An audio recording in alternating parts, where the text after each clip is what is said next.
Welcome to SuQuietSleep. I'm so glad you are here. Before we begin our tonight's story, find a comfortable position. Let your body settle into the surface beneath you. Your shoulders can soften now. If there is any tension in your jaw, let it release. Soften the small muscles around your eyes and brow. Let your hands rest gently and easily. If your eyes are not already closed, allow them to close now. Take a slow breath in through your nose, filling your lungs, and breathe out through your mouth. And again, breathe in and breathe out. Let your shoulders drop a little more and allow your whole body to grow heavier and supported. With each slow breath, the sounds of your day begin to fade slowly into the background. In their place, a gentle mist begins to rise. A quiet bridge between now and then. And as tonight's story begins, imagine yourself stepping lightly through the mist, leaving the present behind and drifting into another time. A slower, quieter world.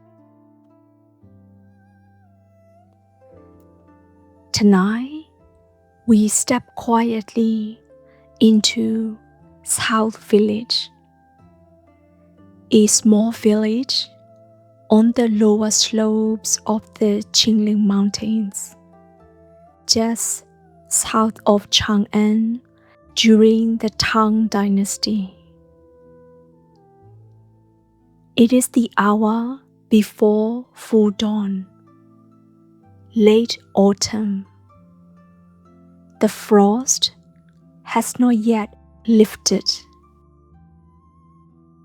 In this village lives a retired official, a man who served in the capital for many years and has long since returned to a quieter life. Along the south wall of his courtyard, he keeps 14 pots of chrysanthemum, tending them through the season with the same unhurried attention he once gave to his documents and his duties. Each autumn, when the blossoms are ready, he selects the finest and hands them to a helper who carries them to Chang'an to sell on his behalf. This morning, in the cold dark before sunrise, he is already awake. The room holds the last of the night. He has been awake for some time already, seated on the edge of his sleeping bed, listening. Beneath him, the wooden frame presses cool and firm.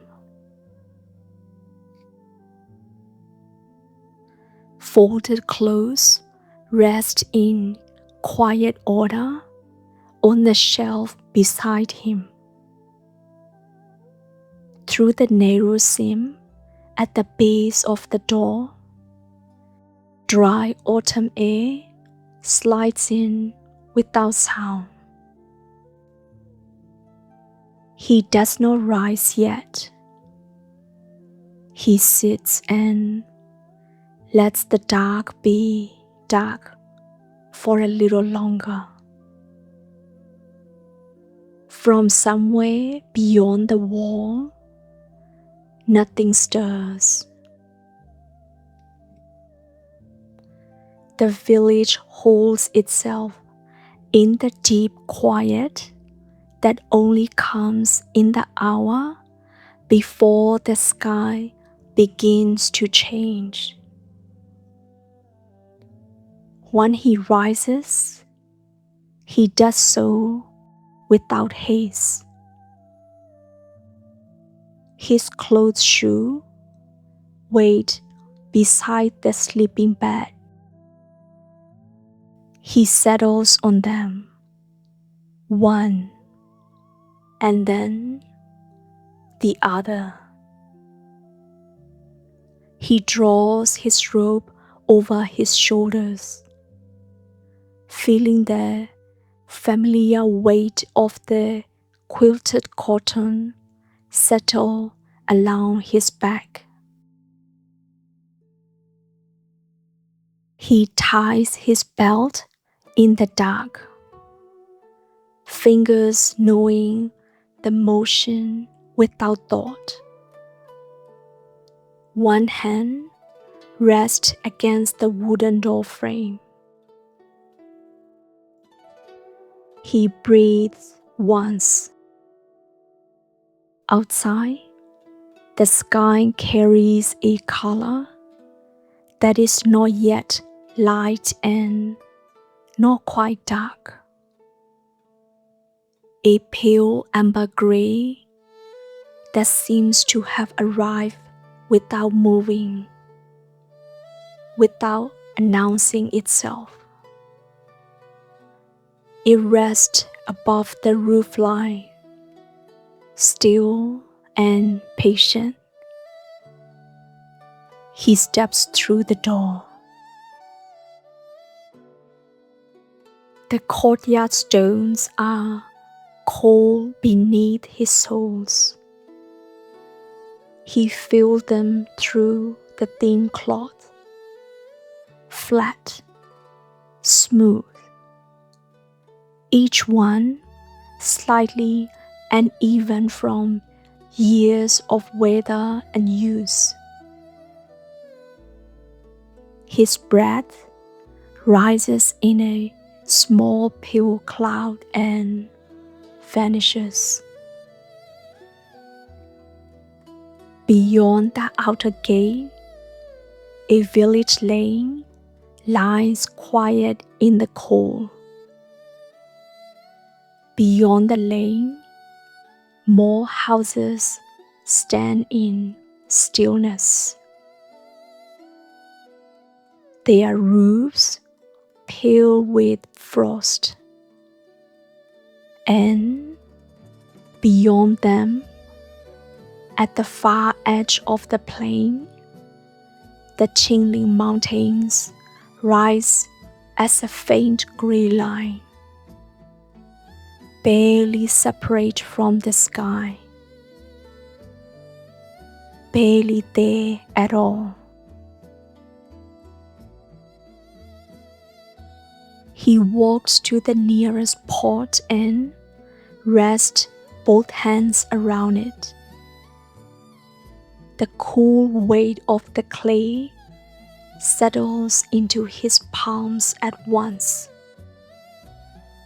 The grit of dried soil brushes along the base of his fingers. The earthway holds the whole night inside it, solid and unhurried. The cold spreading from the clay into his skin.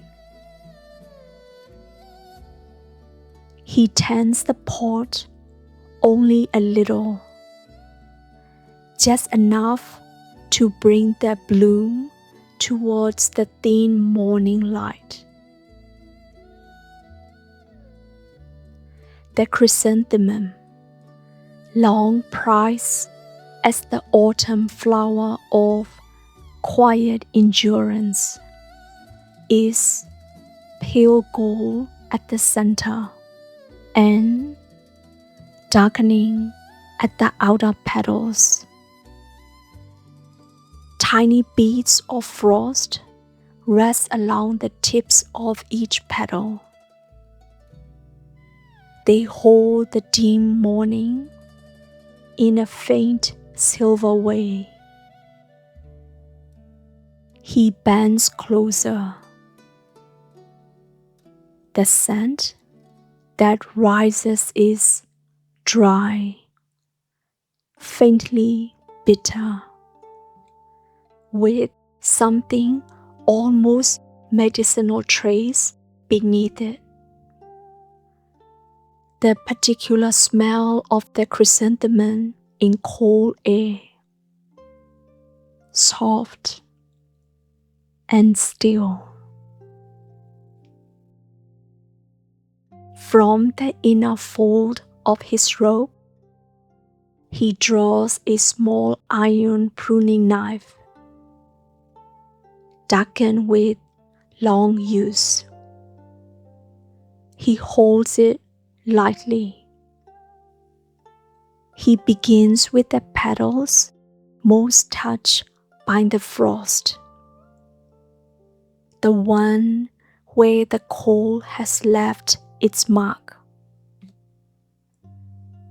A slight translucence at the edge, a softening of the firm center. Each petal is loosened with a short, careful motion, lifted free, and placed quietly on the stone beside the pot. The sounds are almost nothing at all. The soft brush of cloth against the pot rim, the faint, thin scrape of metal. Between one small sound and the next, the amber-gray morning widens slowly over the courtyard stones. He walks through the first bloom, then the second. Some need only 2 or 3 petals removed. One needs more. He tends each flower towards what light there is, studies the firmness of the golden center, presses one finger lightly to the surface of the soil. Firm, cool, holding moisture from the night before. Now and then, the frost shifts under his touch. A small bead of coal becomes water, finds the crease of his finger, and vanishes. He does not think about this. He simply walks. The morning changes so gradually that it does not feel like change at all, only like time, moving gently through the frost. When the first row is finished, he straightens slowly and set the knife back into the inner fold of his robe. He crosses the courtyard to the outer gate and opens it only wide enough to stand within the frame. One hand resting on the rough wood of the door plank. The lane beyond is empty. Dry leaves have gathered at the far edge, where the wall casts shade, pale brown, still not moving. The mud and wood walls of the neighboring compounds stand grey and quiet in the cold morning.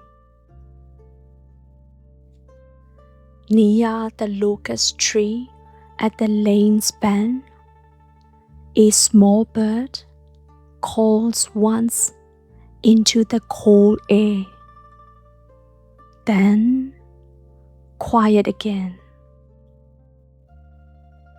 From somewhere farther along the lane, a thin thread of wood smoke rises from another household and disappears. The smell of it drifts in. Clean, faintly bitter. The particular smell of morning fires just caught. He remains in the gate opening for a little while, not watching for anything, not expecting anything, just simply resting there. The amber gray light lies more clearly on the open earth than on the courtyard behind him. Long shadows stretch from the trees and the village walls, still and unhurried. No wind moves through them. The pots wait for him behind the gate with patience. Nothing is rushed. The second row stands deeper in the shadow of the south wall. Here, the pots keep more of the night.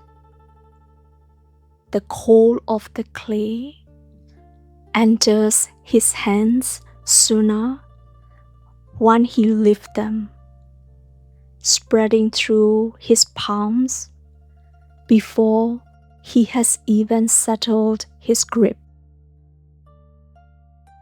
Frost lingers longer on these blossoms. The small silver beads still intact at the outer tips. He lifts one pot and then another, reading each flower with the same unhurried care.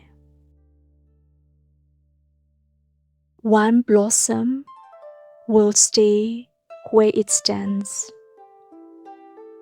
the petals firm, the center, dense and golden, needing only the morning light and nothing else.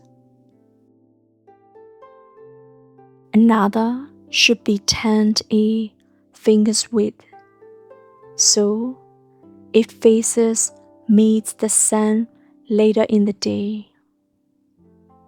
He walks through them slowly, his breath rising and fading in a small clouds in the cold air. 4 of the 14 are strong enough to make the journey to Chang'an. He carries these one at a time to a separate line near the gate, setting each pot down with quiet attention. The chrysanthemums rise above their pots in the color that Tang Dynasty gardeners have long cultivated and prized: pale gold, deep crimson, soft white, and a muted violet that holds the cold morning in its own particular way. By the north wall, a shallow water basin, a white ceramic bowl set on flat stone, carries a thin skin of ice across its surface. He crouches beside it. He touches the surface with 2 fingers, and the fragile sheet of ice breaks without sound.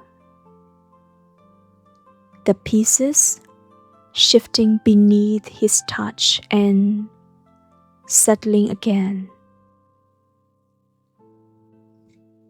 He rinses his hands in the cold water. The shock of it passes through his fingers and into his wrist. Quiet now. Only the basin water. Only the faint creak of the ice. Only the faint bitter scent of the chrysanthemum flowers settling in the still air. The transport cloth hangs folded along the wall near the gate.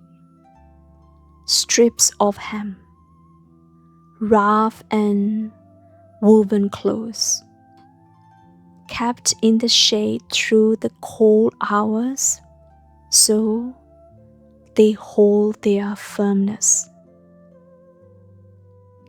He brings them one by one to the 4 pots he has set aside. The fabric is roughed against his fingertips. He winds each strip carefully around the pot rim and lowers the stem, tucking the ends so that nothing will come loose on the road to Chang'an. Small, exact movements. The cloth finding the curve of the clay. The fingers pressing each fold into place. This is not hurried work. It is the kind of work that asks to be done only once and done right. He pauses between the second pot and the third. The courtyard has changed again since he began. The frost has lifted from the stones nearest the south wall, leaving the darkened patches where moisture remains. Along the farther edge, where eaves still cast shadow, a fine white line continues to rest on the pot rims and the stone, untouched, unhurried, waiting for the sun to reach it. The amber-gray light has shifted. It is lighter now at the open end of the courtyard where the gate stands, lighter where the wrap pots wait. He looks briefly at the small pile of removed petals resting at the base of the wall. The edges have begun to curl, tightening inward in the core. He does not think about this for long. Near the doorway of the inner room stands a low wooden stool. He carries it out into the courtyard and places it where the sunlight and shadow meet across the stones, just at the edge of the warmth, not fully in it. He sits. The morning settles around him. Beyond the gate, the lane remains empty and still. A sound comes from somewhere far off in the village. A door opening and drawing shut. Then, nothing more than that. The rooftops of the neighboring houses catch the morning light now. Their ridge lines, cleaner against the sky than they were at first light. The Qinling Mountains, visible above the roofline in the distance, no longer seem to be part of the same gray surface as the air. Their shape is more distinct, solid, patient, and change. The chrysanthemums stand where he has left them. On some blooms, the last frost clings deep between the petals, where the sun has not yet reached. On others, it has already dissolved and gone, leaving the petal surfaces clean and faintly bright. The cool weight of the clay pot is in his memory, in his hands, though he is not holding any pot now.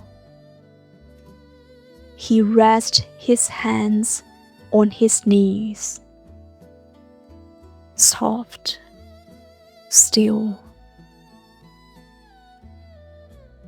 Nothing more is needed for a while.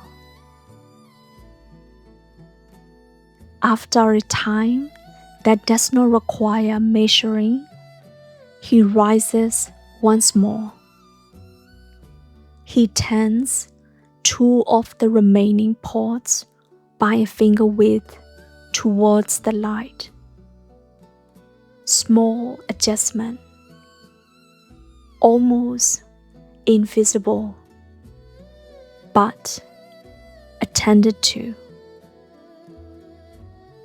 He gathers the fallen and removed petals at the base of the wall into both cup hands and carries them to the corner, placing them there without ceremony. Then he stands beside the 4 wrapped pots near the gate and looks over them. 4 pots, each wrapped with hemp cloth at the rim. Clay smooth and cool beneath the wrapping. Pale gold, soft white, crimson, and fainted violet. Each bloom catching the morning in whatever way the morning has arrived.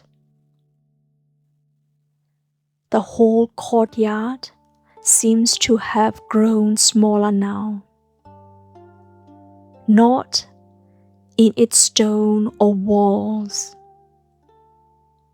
but in the way the attention settles. There is the wrap roll. There is the water basin. There are the remaining pots along the south wall. There is the amber gray light, which has thinned into something clearer, though it keeps its softness still. Resting on the clay, finding the folds of his robe, touching each chrysanthemum with the same unhurried warmth. He does not move for several breaths. The air is less cold now, but not warm, only gentler. And the pots, steady in their places, keep the last of the night within them still. The frost has gone from the upper petals, from the pot rims, from the open stones in the sun. And yet, its presence lingers in quieter forms. A trace of moisture at the flower's deepest edge. A faint coolness that remains on the clay, even where the sun now rests.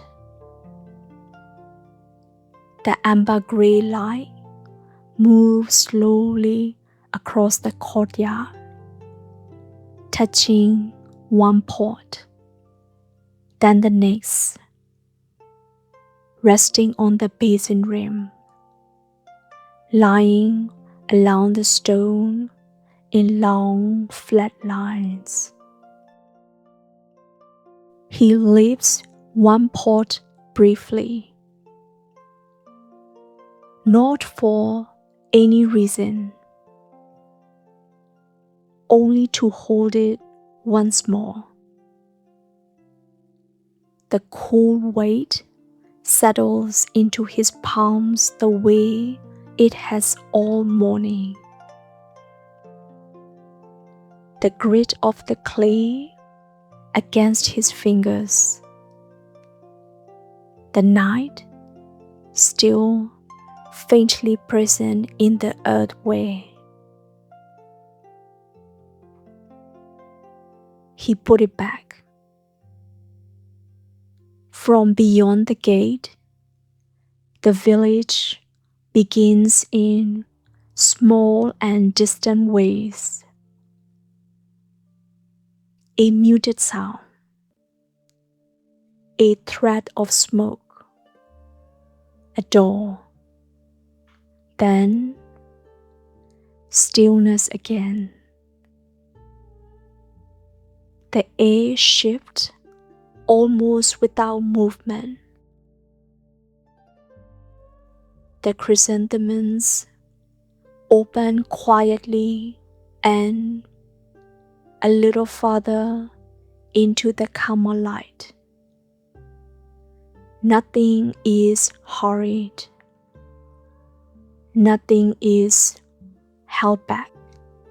And so the retired official remains in the courtyard as the morning completes its slow arrival. The frost long lifted from the stones.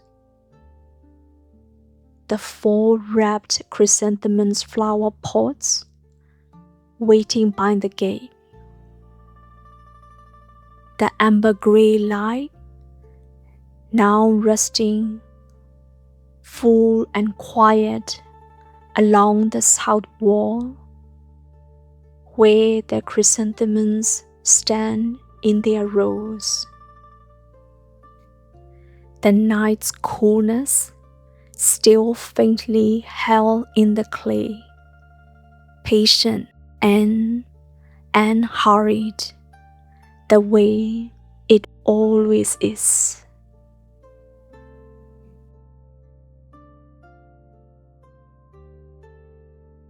The world we visited tonight is quiet now, and you are here again, in the comfort of your room.